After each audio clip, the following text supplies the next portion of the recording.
आपके लिए भी है। तो मतलब जो पूरा सेंटेंस बन रहा है हमारा वो क्या बन रहा है, ऐसा पूर्णांक युग्म लिखिए जिसका योग -7 है। ये पहले प्रश्न का पहला पार्ट हो गया। फिर ऐसा पूर्णांक युग्म लिखिए जिसका अंतर -10 है। ये पहले प्रश्न का दूसरा पार्ट हो गया।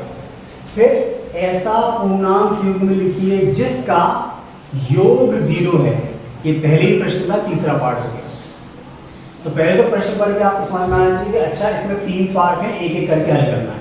तो ये पहला वाला पार्ट हम हल कर चुके हैं, पहले प्रश्न का पहला। अब जब पेपर में भी आता था कैसे हल करना चाहिए तुमको, तो अब पहले प्रश्न का बी वाला पार्ट हल करना है, वो दूसरा वाला। तो हम क्या लिखेंगे, हम लिखेंगे हल, और हल के आगे लिखेंगे पहला, क्योंकि पहला प्रश्न है। और पहले प्रश्न का कौन सा पार्ट करना है, बी पार्ट करना है। तो इधर कोष्ठक में बी लिख देंगे और ऐसे 2 बिंदु लगा देंगे, इनको बोलते हैं पूरक। तो तुम्हें प्रश्न पढ़ के समझ में आना चाहिए कि मुझे करना क्या है और फिर उसे लिखना कैसे है, प्रॉपर हल कैसे करना है, कॉपी में कैसे लिखना है। आ रहा है समझ में?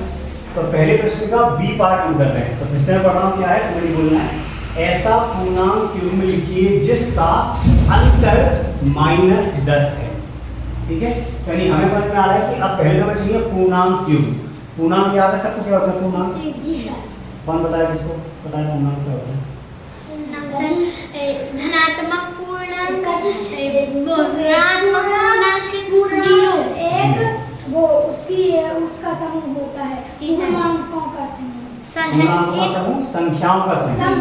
संख्याओं का ऐसा समूह है जिसमें पहले में गिनने वाली जो संख्या है पूर्णांक ऐसे आते हैं, धनात्मक पूर्णांक और ऋणात्मक पूर्णांक और ऋणात्मक पूर्णांक और 0। ठीक है, ये सबको याद रखना है। यानी हमें मालूम है कि हमारे पास बहुत सारे नंबर है और उसमें से हम क्या लिखना है, पूर्णांक युग्म। युग्म मतलब जोड़ा, कोई 2 लेने हैं हमको। अब कोई 2 लेके क्या करना है, जिसका अंतर, अंतर का मतलब क्या होता है, प्लस। अंतर का मतलब प्लस होता है, नहीं माइनस। अंतर का मतलब होता है माइनस। क्या होता है अंतर का मतलब? माइनस। मतलब हमको यहाँ घटाना है, जो प्रोसेस करनी है वो घटाने की करनी है, डिफरेंस निकालना है, अंतर निकालना है हमको। तो ये माइनस है यहाँ पर, ठीक है, मतलब दोनों का अंतर निकालना है। ठीक है, तो माइनस का चिन्ह लगाएंगे, ये मुझे समझ में आ गया।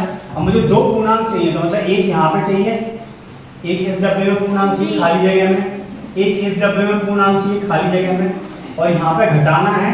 और घटाने के बाद मेरा जो उत्तर है वो कितना आना चाहिए, -10। आ रहा है समझ में?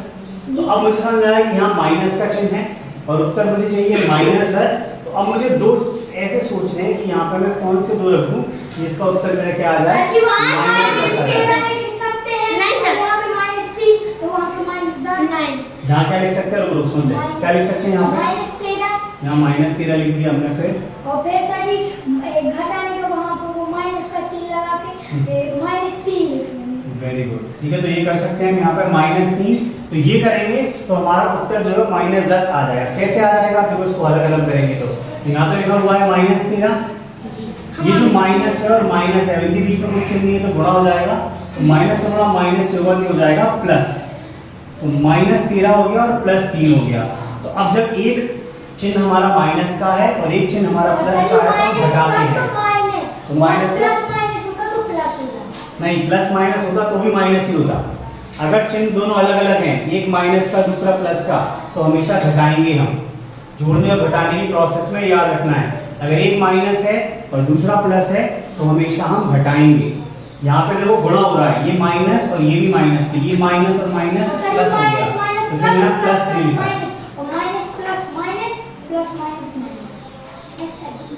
तो लेकिन हाँ ऐसे याद करो, अच्छी बात है, लेकिन कैसे याद करना है, पहले ये समझना है कि जोड़ने का जो प्रोसेस है और घटाने का जो प्रोसेस है वो एक अलग है, उसमें चिन्ह अलग होते हैं।